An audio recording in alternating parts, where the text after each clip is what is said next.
আলহামদুলিল্লাহ, প্রশংসা আল্লাহর জন্য, যার অশেষ অনুগ্রহে ফজরের সালাত আদায় করার পর আমরা নিয়মিত আমাদের যেটা হালাকা প্রত্যেক সপ্তাহের সোমবার, সেই হালাকায় যে মহান রব আমাদেরকে উপস্থিত হওয়ার তৌফিক দান করেছেন, তার শুকরিয়া আদায় করি আলহামদুলিল্লাহ। দরুদ ও সালাম বর্ষিত হোক বিশ্ব মানবতার মুক্তির দূত, যার আগমনে বিশ্ব থেকে বিদায় নিয়েছিল অন্যায়, অত্যাচার, জুলুম, ব্যভিচার, যার আদর্শ বাস্তবায়ন করার জন্য আমাদের এই প্রচেষ্টা, মুহাম্মদুর রাসূলুল্লাহ সাল্লাল্লাহু আলাইহি ওয়াসাল্লাম।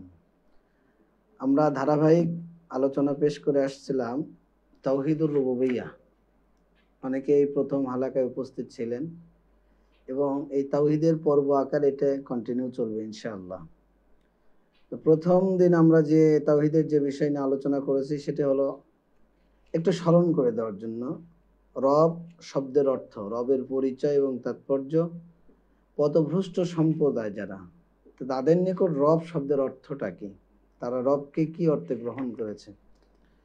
এরপরে তৃতীয় নম্বর যে বিষয়টা সেটি হলো আমরা আলোচনা করেছি প্রভুত্বের ক্ষেত্রে পথভ্রষ্ট সম্প্রদায় যে বাতিল ধারণা করে আল্লাহ তা কিভাবে খণ্ডন করেছেন।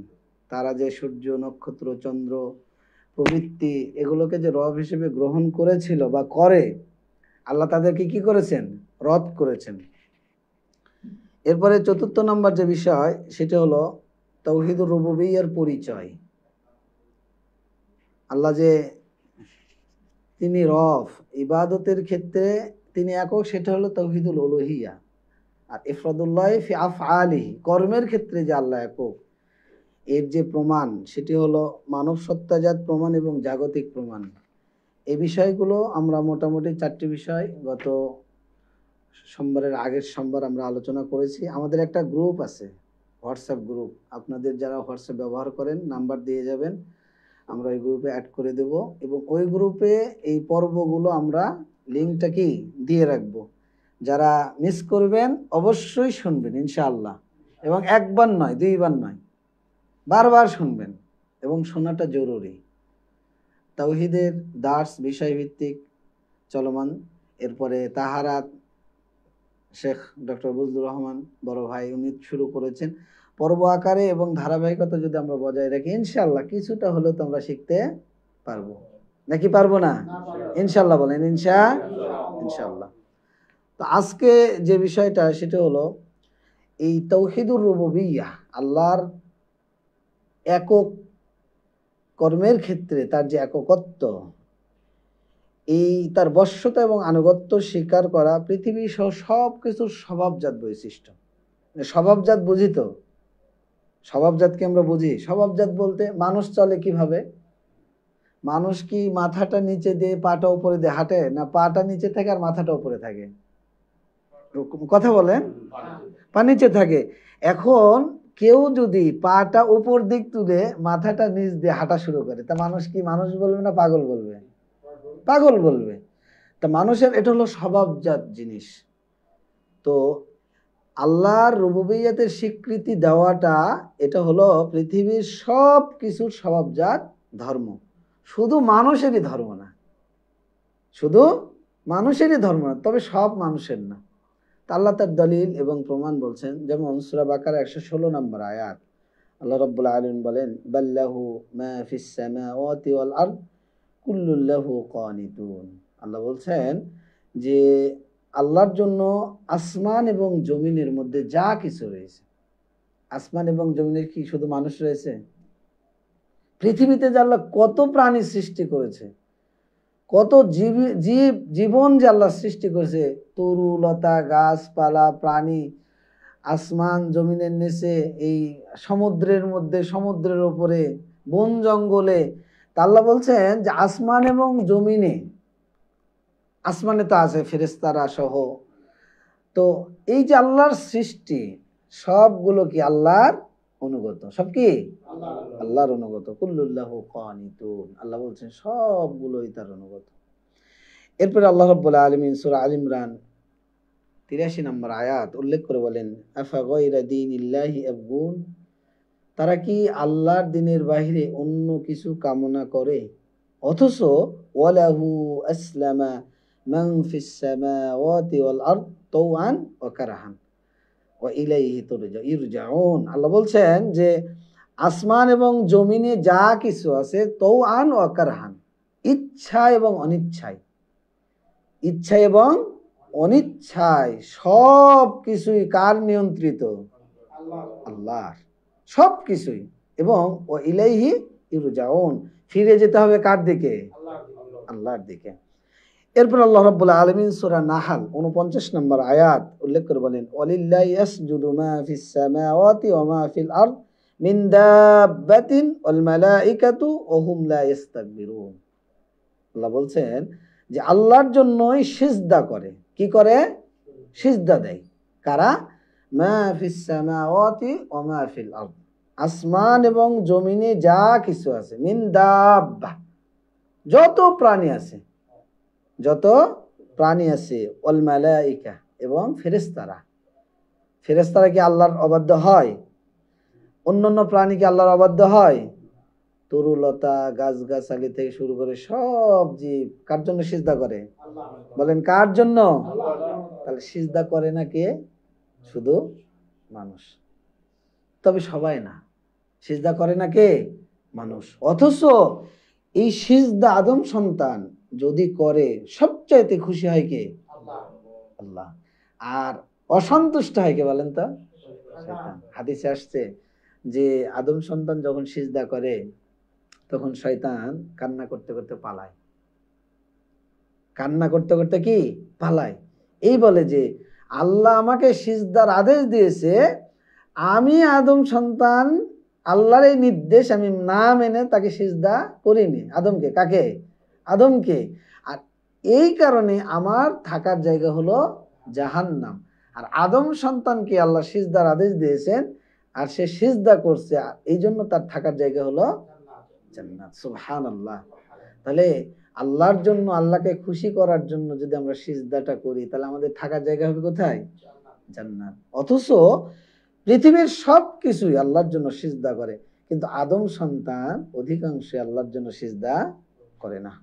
আল্লাহ রাব্বুল আলামিন বলছেন সূরা হজ 18 নম্বর আয়াত, আলাম তারা আন্নাল্লাহা ইয়াসজুদু লাহু মান ফিস সামাওয়াতি ওয়া মান ফিল আরদ।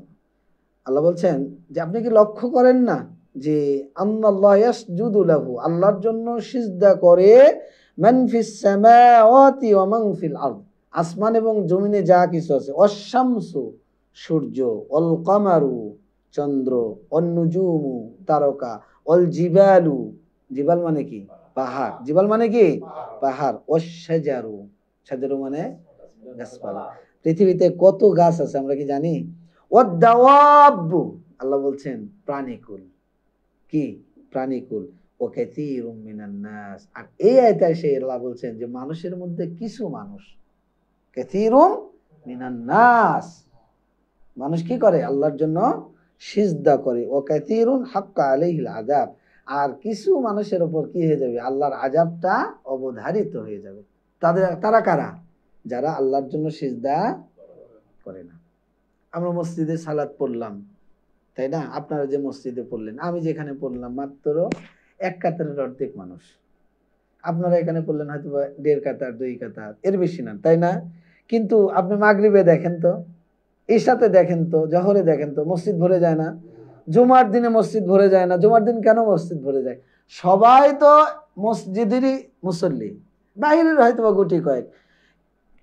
আচ্ছা, জহরে না হলে না ভরলো, আসরে না ভরলো, মাগরিবেও ভরলো না, ইশাতেও ভরলো না, ব্যবসায়িক মানুষ, ব্যস্ততা আছে, কিন্তু ফজরে তো সবাই বাড়িতে। ফজরে সবাই বাড়িতে। মাসে 1 দিন 2 দিন 3 দিন 1 সপ্তাহ মিস হতে পারে কোনো কারণে, মনে করেন, কিন্তু দৈনিক মিস হবে? দৈনিক মিস হবে?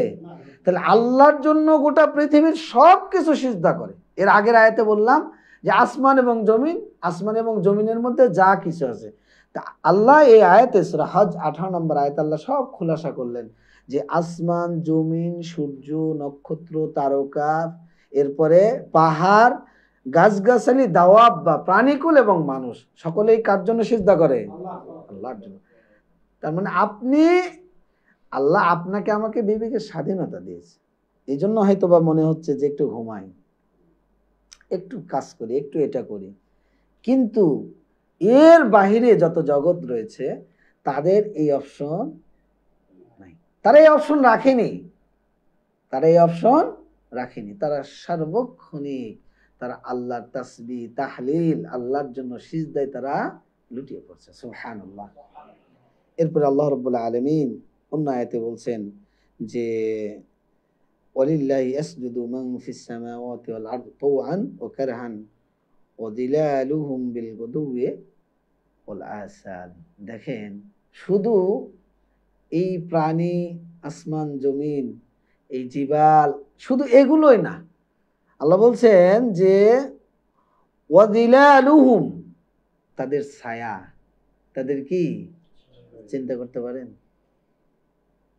যত কিছু আছে তাদের কি ছায়াও সিজদা করে কার জন্য? তার মানে পৃথিবীতে যা কিছু আছে সব কিছুই আল্লাহকে রব হিসেবে মেনে নিয়ে তার বশ্যতা এবং আনুগত্য স্বীকার করে তারা কি করে? আল্লাহর জন্য তাসবিহ তাহলিল করে, তাসবিহ তাহলিল করে। আল্লাহ রাসূল এক হাদিসে সাহাবীদেরকে সতর্ক করছেন।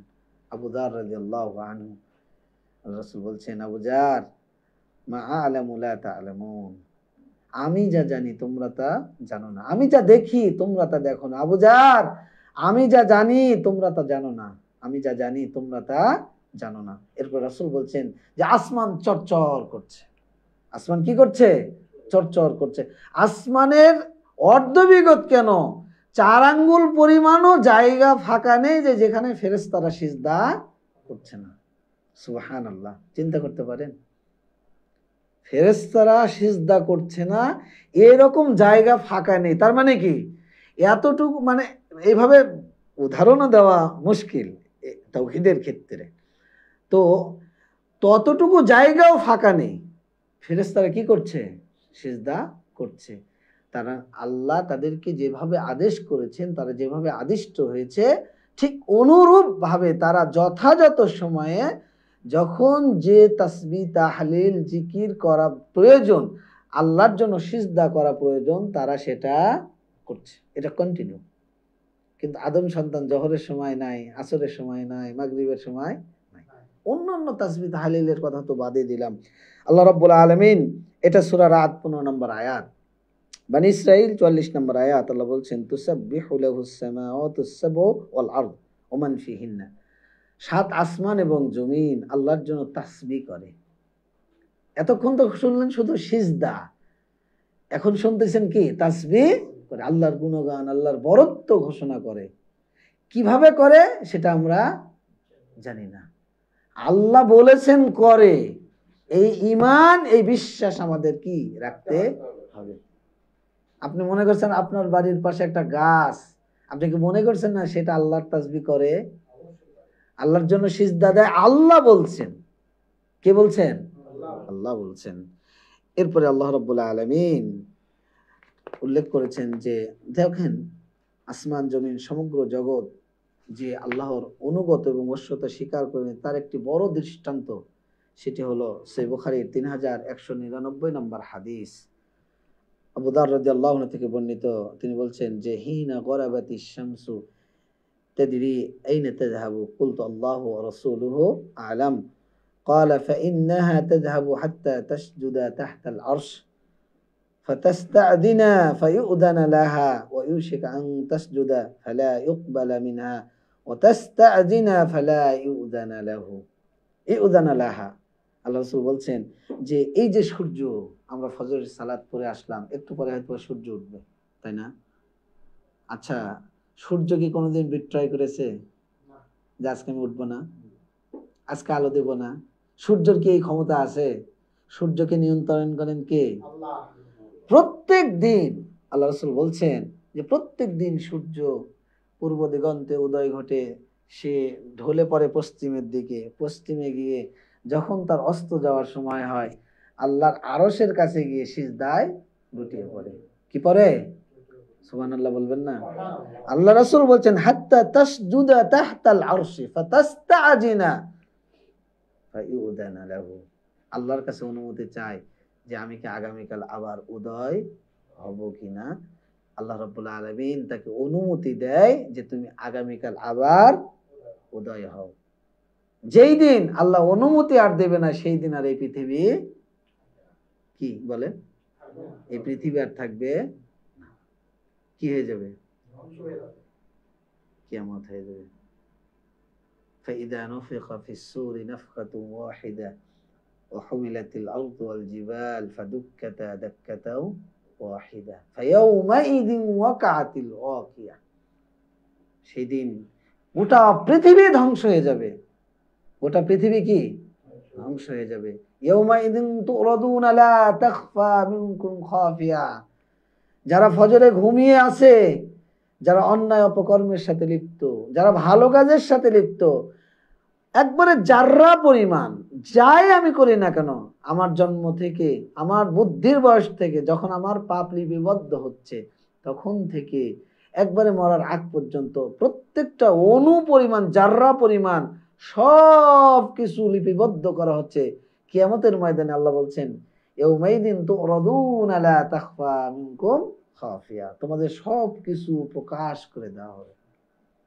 ফজরে ঘুমাচ্ছি, এটাকে আল্লাহ প্রকাশ করবে না? আমি দোকানদার, মানুষকে ফাঁকি দিচ্ছি, আল্লাহকে এটা প্রকাশ করবে না?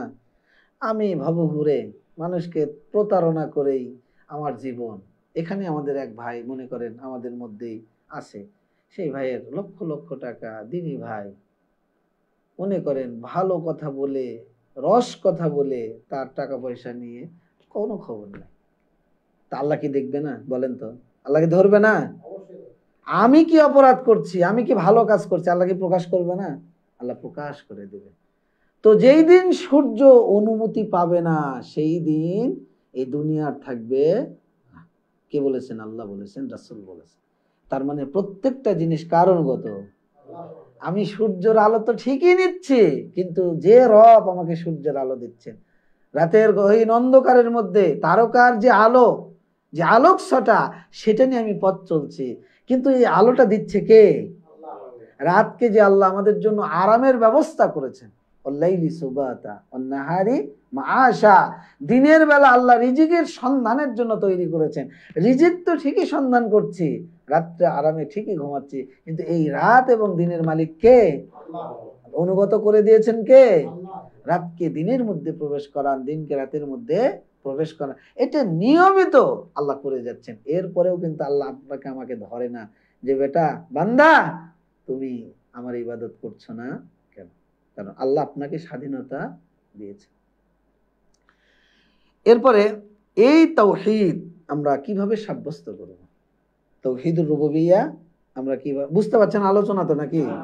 যদি কঠিন হয়, কষ্টকর, ভাই ঘুম ধরছে, যদি কঠিন হয় বা কষ্টকর, বুঝতে অসুবিধা আমাকে বলবেন, আমি আবার রিপিট করব ইনশাআল্লাহ।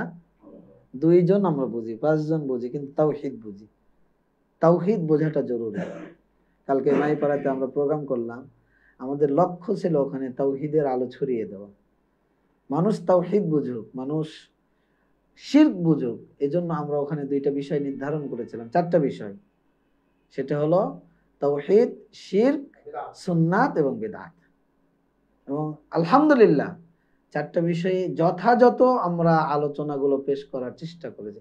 একজন মানুষ যদি তাওহীদ বোঝে, ওই ব্যক্তির দ্বারা কখনোই কোনোদিনই অন্যায়, অপকর্ম, অশ্লীলতা, বেহাপনা, কোনো অপরাধের সাথে ওই ব্যক্তি জড়িত হতে পারবে হবে না। ওর মধ্যে যদি তাওহীদ থাকে, ওর মধ্যে শিরক ঢুকতে পারবে না। ওর মধ্যে যদি তাওহীদ থাকে, বিদআত ঢুকতে পারবে না। এটা মূলনীতি।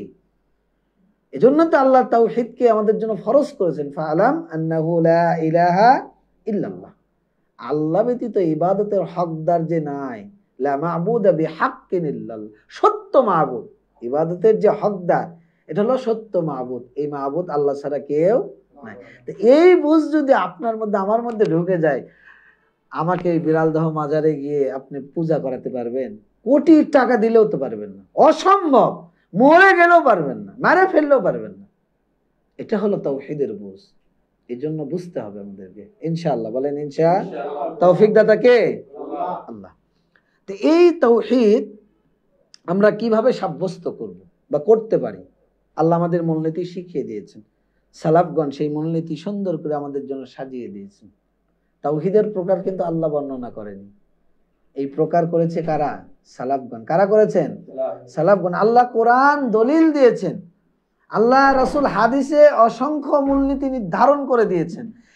এই মূলনীতির আলোকে সালাফগণ তাওহীদকে সাজিয়ে দিয়েছেন, আমাদের জন্য সহজ করে দিয়েছেন। আলহামদুলিল্লাহ। আমরা প্রত্যেকদিন পড়ি ইহদিনাস সিরাতাল মুস্তাকিম সিরাতাল লাযিনা আনআমতা আলাইহিম। আল্লাহ তাদের পথ দাও যাদের প্রতি তুমি অনুগ্রহ করেছো। তারা কারা? নবী রাসূলগণ, সাহাবীগণ, তাবেঈগণ। কারা তারা?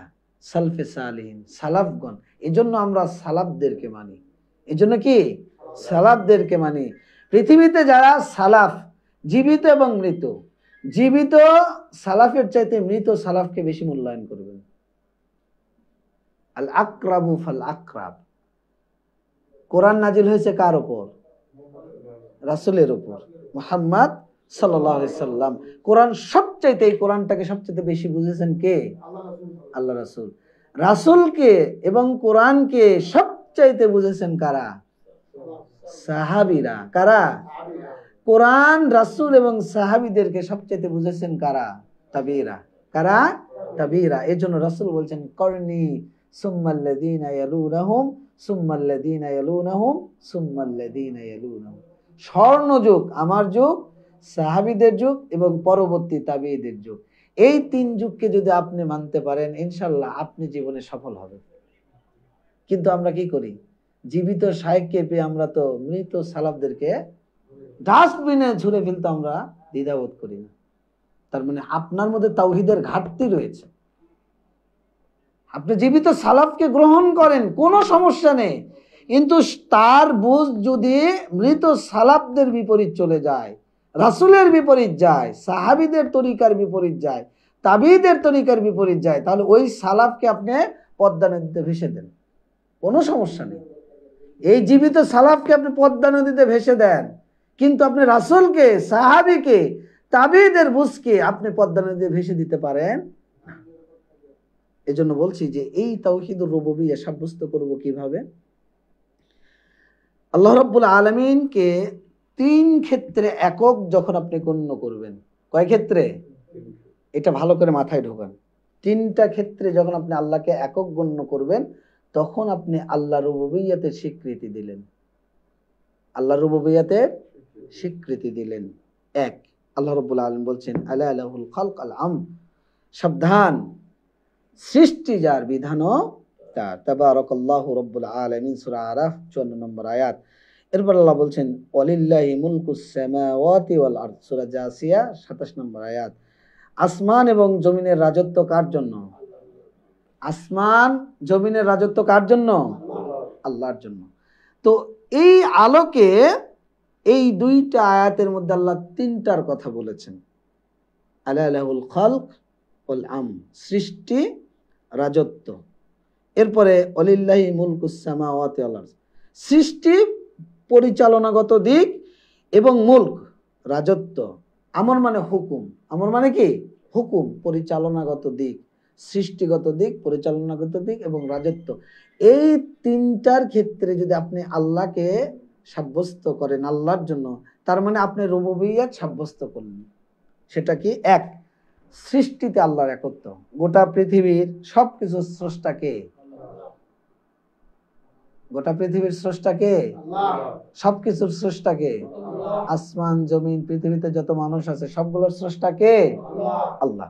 আল্লাহ বলছেন কুলিল্লাহু খালিকু কুল্লি শাইইন ওয়া হুয়াল ওয়াহিদুল কাহ্হার। হে নবী আপনি বলুন আল্লাহু খালিকু কুল্লি শাইইন। শাই, শাই মানে আমরা বুঝি তো সামান্য জিনিসও যদি হয়, গোটা পৃথিবীর সব কিছুর স্রষ্টাকে ওয়াহিদুল কাহ্হার, একক। আল্লাহ কি? একক স্রষ্টা। এই বিশ্বাস তো আমাদের আছে নাকি? এই বিশ্বাস কি? এই বিশ্বাস আছে। তার মানে আল্লাহকে যখন আপনি সৃষ্টির ক্ষেত্রে একক গণ্য করলেন, তার মানে আপনি আল্লাহকে রব হিসেবে সাব্যস্ত করলেন, মেনে নিলেন। দুই, আল্লাহ রাব্বুল আলামিন এরকম আয়াত আপনি বহু পাবেন। এটা সূরা রাদ 16 নম্বর আয়াত, সূরা জুমার 62 নম্বর আয়াত, আল্লাহু খালিকু কুল্লি শাইইন, এরকম আল্লাহ বহু জায়গায় বলেছেন। এই জন্য আল্লাহর নাম খালিক। আল্লাহর নাম কি? খালিক। সৃষ্টিকর্তা কে? বলেন, সৃষ্টিকর্তা কে? আল্লাহ। এটা তো বুঝছেন, এটা আমরা সবাই মানে, এটা কাফের মুশরিকরা মানে। আল্লাহ যে স্রষ্টা এটাও তারা অস্বীকার করে না। কোন ইহুদি খ্রিস্টানের কাছে যান, আগের যুগের মুশরিকরা এটা স্বীকার করত, সেটা পরে আসছে। যাই হোক, পরিচালনার ক্ষেত্রে আল্লাহর একত্ব। আল্লাহ রাব্বুল আলামিন ইউদাব্বিরুল আমরা মিনাস সামাই ইলাল আরদ, সূরা সাজদা, সূরা সাজদা প্রত্যেক জুমার দিন ইমাম সাহেব মসজিদে পড়ে, তাই না? পড়ে না? তো সূরা সাজদার 5 নম্বর আয়াত আল্লাহ রাব্বুল আলামিন বলেন যে ইউদাব্বিরুল আমরা মিনাস সামাই ইলাল আরদ, আসমান থেকে আল্লাহ জমিনকে পরিচালিত করেন। কি করেন? এই জমিনকে পরিচালিত করে কে? সূর্য ওঠে, সূর্য ডোবে, চন্দ্র ওঠে, চন্দ্র ডোবে, নক্ষত্র ওঠে, নক্ষত্র ডোবে, দিন আসে, দিন চলে যায়, রাত আসে, রাত চলে যায়, বৃষ্টি নামে, বৃষ্টি বন্ধ হয়। এই সব কিছু মানুষের রিজিক, মানুষের সব কিছু খাদ্যের ব্যবস্থা। আগামীকাল আমি কি খাবো, কি খাবো না, কি খাওয়ার জন্য আল্লাহ আমার রিজিক রেখেছেন, এই সব কিছু পরিচালনা করেন কে? আল্লাহ। পাখি যখন বাড়ি থেকে বের হয় পেটটা খালি, কোথায় রিজিক আছে পাখি জানে না, কিন্তু যখন বাড়িতে ফেরে ভরা পেট নিয়ে ভরে, ভরা পেট নিয়ে তার নিরে ফেরে। এই রিজিকের মালিক কে? আল্লাহ। এই যে গোটা পৃথিবীর সব কিছু নিয়ন্ত্রিত হচ্ছে। আমার আব্দুর রহিম ভাই মোটরসাইকেল চালায় আসলেন, তাই না? মোটরসাইকেল, এই মোটরসাইকেলের দুই চাকা জমিনে চলছে, এটাকে নিয়ন্ত্রণ করে কে? আল্লাহ। বলেন কে?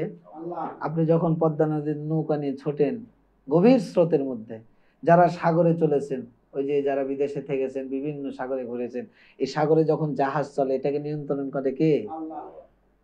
সূরা বানী ইসরাঈল পড়ুন ৭০ নম্বর আয়াত, ওয়ালাকাদ কাররামনা বানী আদম ওয়া হামালনাহুম ফিল বাররি ওয়াল বাহর। আল্লাহ বলছেন যে আমরা তাদেরকে এই জমিন, স্থলে এবং জলে তাদের আরোহণের ব্যবস্থা করেছি। মানে আপনি যে হুন্ডায় চলছেন, এই জমিনকে নিয়ন্ত্রণ করেন কে? যদি আল্লাহ জমিনকে এরকম করে দিতেন, হুন্ডা কি চালাতে পারতাম? সাইকেল চালাতে পারতাম? তার মানে দুনিয়ার সব কিছুর পরিচালক কে? আল্লাহ। বহু মানুষ রয়েছে যারা ওই যে বিভিন্ন ইলার সাথে, অনেক দেবতা, অনেক আমাদের মুসলিমদের মধ্যে যারা পীরপন্থী, যারা তাসাউফপন্থী, তারা ওই যে বিভিন্ন কি নামগুলো ভুলে গেলাম, মানে পৃথিবী পরিচালনার জন্য তারা এক একটা নাম দিয়েছে। যাই হোক, আমরা ওটা পরের আলোচনায় আসব। তার মানে জমিন, পৃথিবী পরিচালনার ক্ষেত্রে আল্লাহর সাথে কেউ অংশীদারিত্ব রাখে না।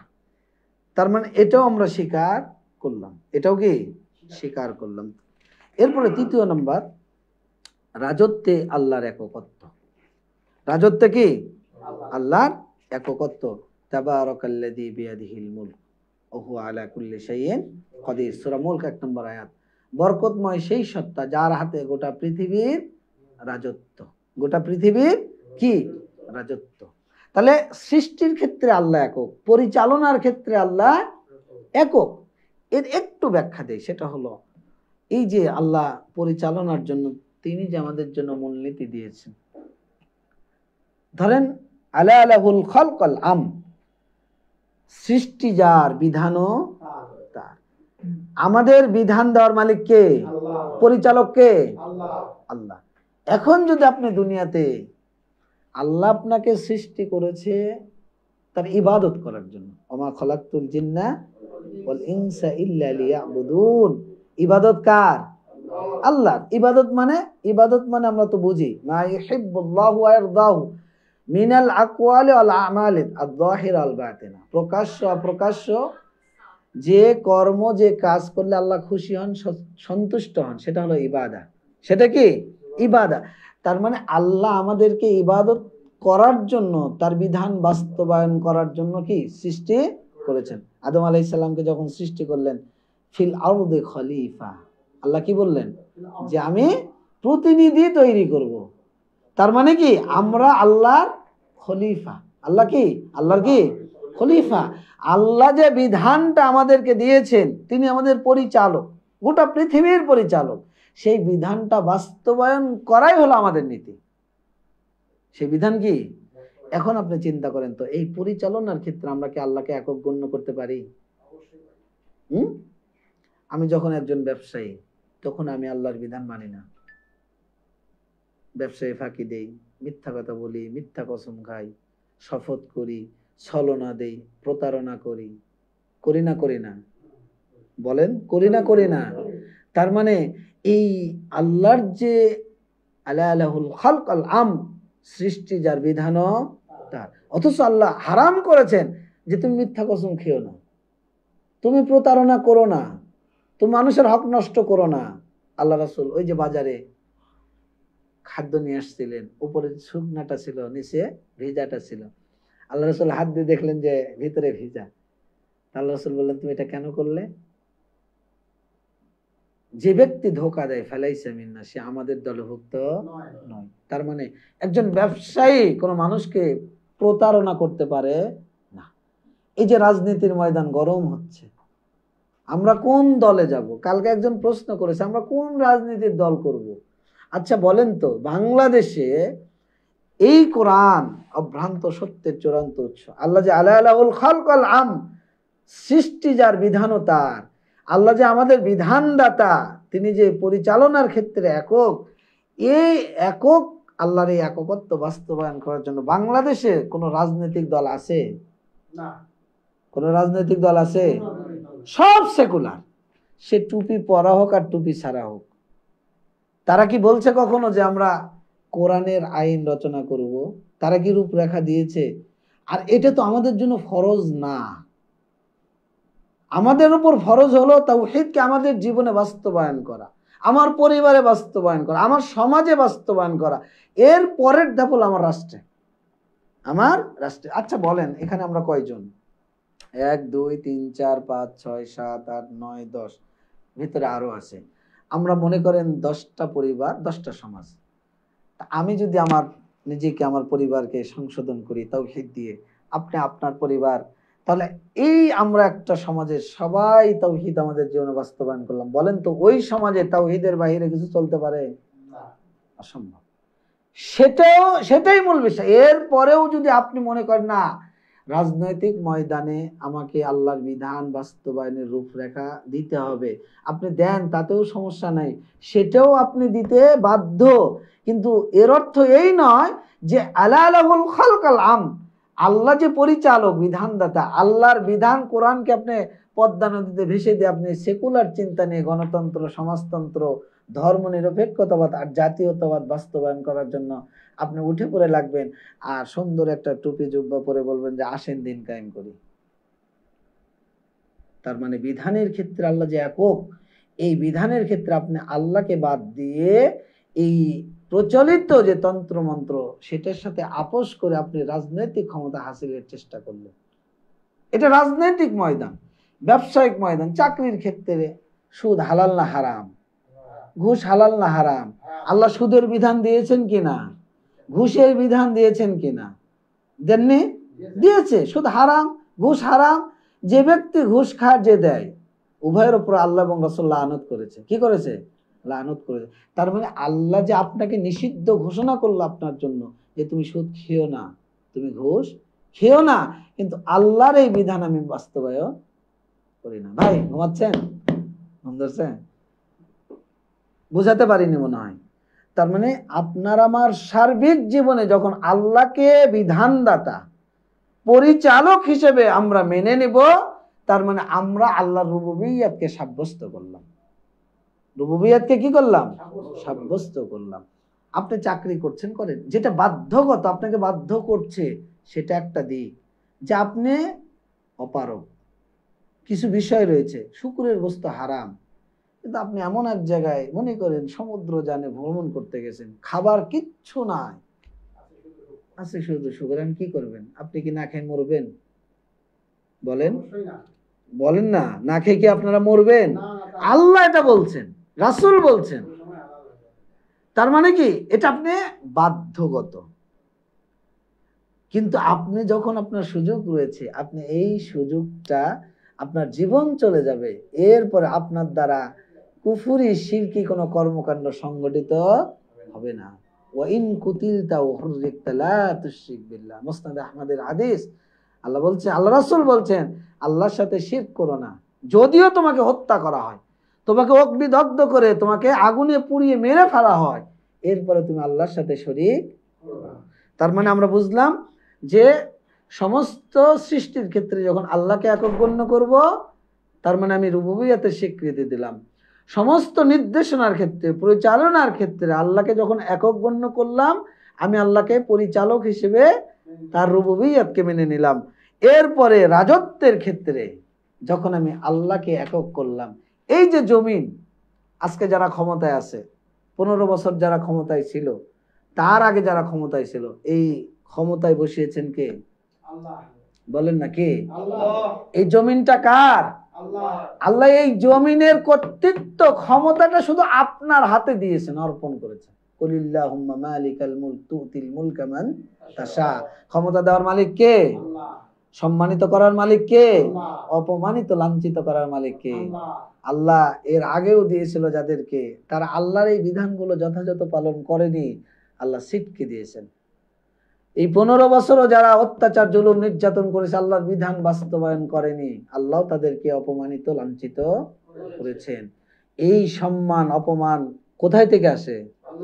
এখনো যাদেরকে দিয়েছেন, তারাও যদি সেম কাজ করে, আল্লাহ এই জালেমদেরকেও ছাড়বে তারা যদি জুলুম করে থাকে। ইনশাআল্লাহ। আপনি মনে করেন আল্লাহর বিধান কেউ যদি জেনা করে, আল্লাহর বিধানকে তাকে রজম করা, তাকে কি, বিবাহিত কোনো পুরুষ নারী যদি জেনা করে, পরকীয়ার নামে কত জেনা চলছে আমাদের দেশে, তাহলে আল্লাহর বিধান হলো তাকে জীবন্ত মানুষকে বুক পর্যন্ত প্রথিতকরণ করে তাকে রজম করে হত্যা করতে হবে, পাথর মেরে। রজম মানে পাথর মেরে হত্যা করতে হবে।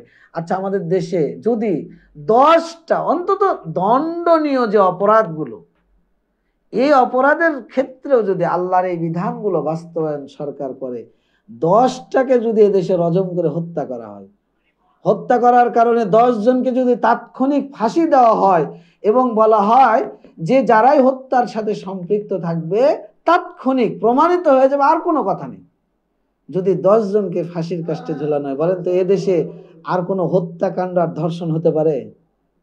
বুঝতে পারেননি মনে হয়, হবে অসম্ভব। কিন্তু আপনি ওই যে সেকুলার চিন্তা, ব্রিটিশরা যে আইন করে গেছে, নিজেরা সংসদে গিয়ে আল্লাহর আইনের বিরুদ্ধে নিজেরাই নিজেদের মতো যে আইন তৈরি করেছেন, আজকে আপনি তাকে ফাঁসির আসামি হিসেবে থানায় নিয়ে যে জেলখানায় বন্ধ করছেন, 10 বছর পর একটা রায় দিচ্ছেন যে সে কি করেছে, হত্যা করেছে। এই 10 বছর পর রায় দিলেন, এবার এই রায়কে খণ্ডন করার জন্য হাইকোর্ট, সুপ্রিম কোর্ট মামলা চলতেই থাকলো আরো 15 বছর, 10 বছর। দেখা গেল 25 বছর পর জানা গেল যে লোকটা হত্যার সাথে কোনো জড়িত নেই। লোকটার সাথে আমি আমার কথা বলি, আমার পরিবার, আল্লাহ হেফাজত করুন, দোয়া করি, এবং আপনাদের কাছে দোয়া চাই। আমার আব্বা ফাঁসির আসামি। আমার আব্বা কি ফাঁসির আসামি, পারিবারিক এক ঝামেলায় তাকে ফাঁসানো হয়েছে। আমাদের পরিবারের 5 জনকে ফাঁসির আদেশ দেওয়া হয়েছে। 2006 সালের 17 জুন একটা মারামারি হয়েছিল। যে মারা গেছে ওখানে অবস্থানে তার ছিল না, বরংস মারা যাওয়ার কথা আমার বড় চাচার এবং আমার আব্বার। আমার আব্বার মাথায় 22টা সেলাই পড়েছিল। কয়টা সেলাই? 22টা সেলাই। তারা মেডিকেলে ভর্তি ছিল। এটা জানার পরে সে মারা যায়। যাই হোক, 2006 সাল, চিন্তা করেন, এদেশের আইন দেখেন, 2006 সালে হত্যাকাণ্ড ঘটনা ঘটে, গ্রেফতার হয়, তারা জামিনে ছাড়া পায়। এই মামলা চলতে চলতে 2019 সালে এসে 18 এপ্রিল রায় হয়, ফাঁসির রায়। 18 এপ্রিল 7 দিনের মাথায় আমরা হাইকোর্টে এটার বিরুদ্ধে আপিল করি যে রায়টা নিম্ন আদালত দিয়েছে এটা সঠিক নয়। এই বিচারটা আমরা হাইকোর্টে দায়ের করি। এখন হাইকোর্টে মামলা পেন্ডিং। কবে যে হাইকোর্টে এটা দিয়ে এই মামলা শুরু হবে আমরা নিজেরাও এখনো জানি না। 18 সালে আমরা রিট করেছি। তাহলে চিন্তা করেন 2006 আজকে 24 সাল, কত বছর? এটা আমি আমার কথা বলছি, আমার পরিবারের কথা বলছি। কত সাল বলেন? হ্যাঁ, ওদিকে হলো আপনার হলো 4, 10, 14, এদিকে হলো 4, 18, 19 সাল, রানিং 19 বছর একটা হত্যাকাণ্ডের মামলা প্রমাণ হওয়ার জন্য 19 বছর পার হয়েছে। এখনো কত বছর পার হবে আল্লাহ আলাম, আমরা জানি না। তাহলে বলেন তো এই রায় দেবে কি আর এই মামলার হবে কি? যদি এই মানুষগুলো হত্যা না করে, যদি তাদেরকে ফাঁসিতে মেরে ফেলা হয়, তাহলে এই দায়ভার এই সরকার নিতে পারবে? 2014 সালে সম্ভবত গ্রেনেড হামলা হয়েছিল। কবে?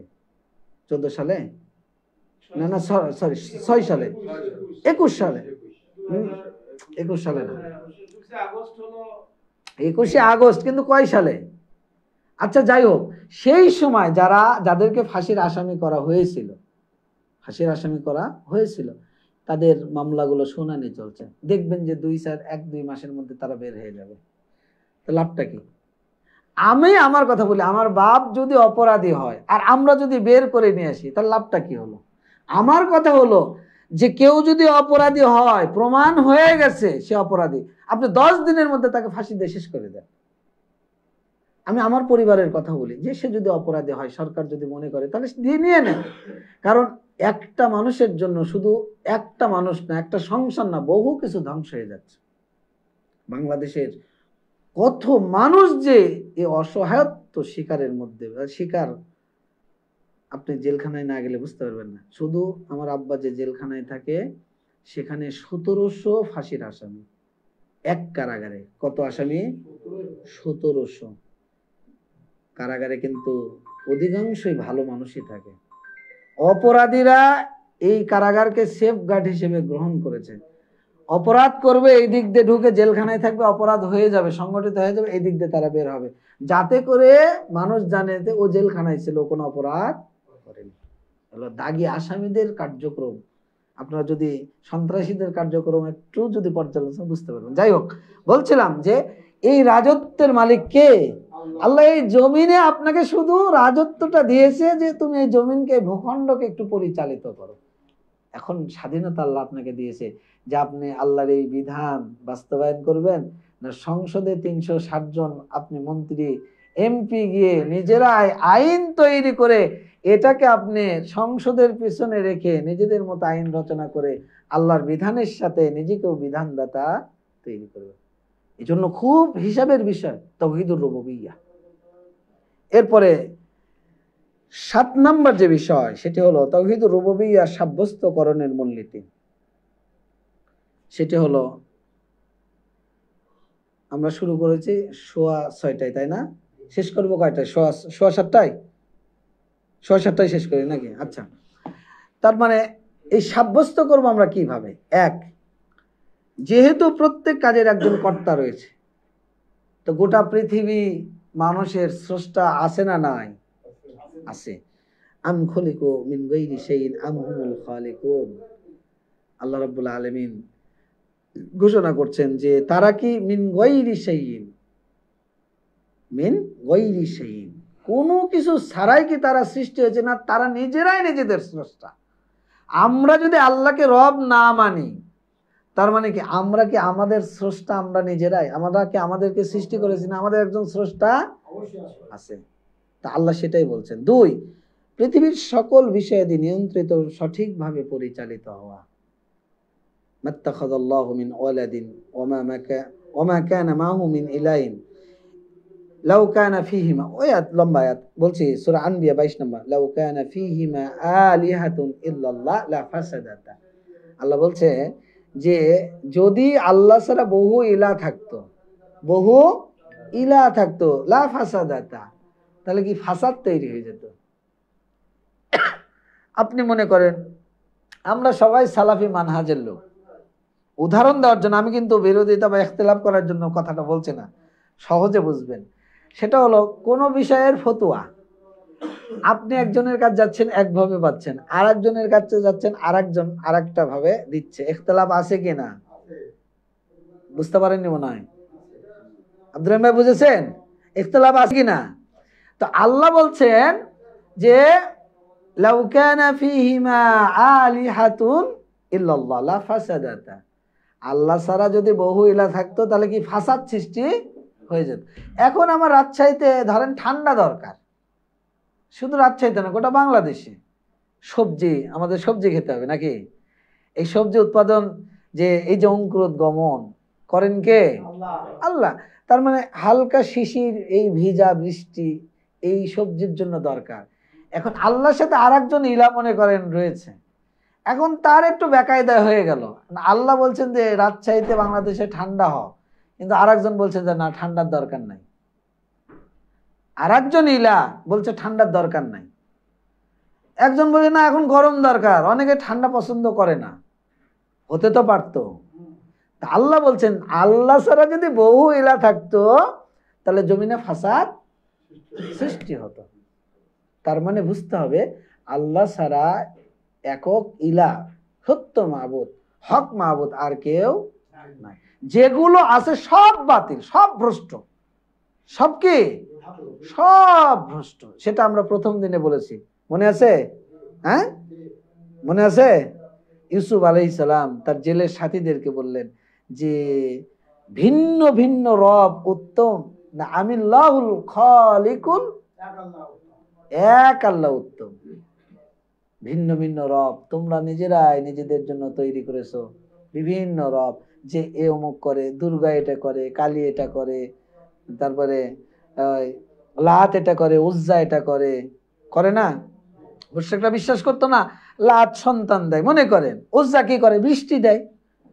তো এরকম তো মানুষ বহু ইলা তৈরি করে নিয়েছে। তা আল্লাহ বলছেন না, যদি ইলা বহু থাকতো তাহলে জমিনে ফাসাদ তৈরি হয়ে যেত। এরপরে 3 নাম্বার, সৃষ্টিজীবকে তাদের দায়িত্ব পালনে নিয়োজিত করা এবং তার বৈশিষ্ট্যে আঞ্জাম দেওয়া। আল্লাহ রাব্বুল আলামিন ক্বালা ফামান রব্বুকুমা ইয়া মূসা, আল্লাহ মুসাকে বললেন যে মুসা তোমার প্রতিপালক কে? তোমাদের প্রতিপালক কে? ক্বালা রব্বুনা আল্লাযী আ'তা কুল্লা শাইইন খালাকাহু সুম্মা হাদা। মুসা আলাইহিস সালাম রবের পরিচয় দিচ্ছেন, আল্লাযী আ'তা কুল্লা শাইইন, যে আমাদের প্রতিপালক তিনি যিনি প্রত্যেক বস্তুকে তার যোগ্য আকৃতি দান করেছেন। খালাকাহু সুম্মা হাদা, এরপরে তাকে পথ নির্দেশ করেন। আমাদের চেহারা, মানুষের চেহারার মধ্যে কখনো গরুর রূপ দেখেছেন?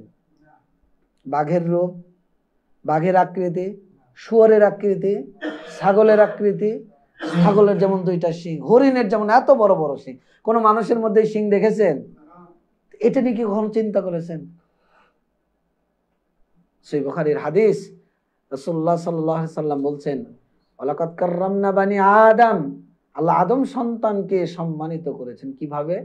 এই যে বিবেক, বিবেকের স্বাধীনতা দিয়েছেন, মারিফা বুঝ শক্তি দিয়েছেন, উপলব্ধি জ্ঞান দিয়েছেন, তামঈজ ভালো মন্দের পার্থক্যর জ্ঞান দিয়েছেন, কথা বলার যোগ্যতা দিয়েছেন, ফি আহসানি তাকবীম সুন্দর সুরত দিয়ে আল্লাহ আমাদেরকে সৃষ্টি করেছেন। এতগুলো বৈশিষ্ট্য দিয়ে আল্লাহ অন্যান্য সৃষ্টি থেকে মানুষকে আল্লাহ সম্মানিত করেছেন। সুবহানাল্লাহ। রাসূল বলছেন যে পিতা এবং মাতার সহবাস, পিতার পৃষ্ঠদেশ আর মাতার বক্ষদেশ, এই বক্ষদেশ আর পৃষ্ঠদেশের মধ্যে দিয়ে বীর্য আসে। এই পিতামাতার সহবাসের মধ্যে দিয়ে আল্লাহ মায়ের রেহেমের মধ্যে 1 ফোঁটা নুতফা সংরক্ষণ করেন। যখন 1 ফোঁটা নুতফা রেহেমের মধ্যে ঢুকে যায়, আল্লাহ ফেরেশতা নিযুক্ত করেন এই রেহেমের ওই 1 ফোঁটা নুতফাকে সংরক্ষণ করার জন্য। সুবহানাল্লাহ বলবেন না?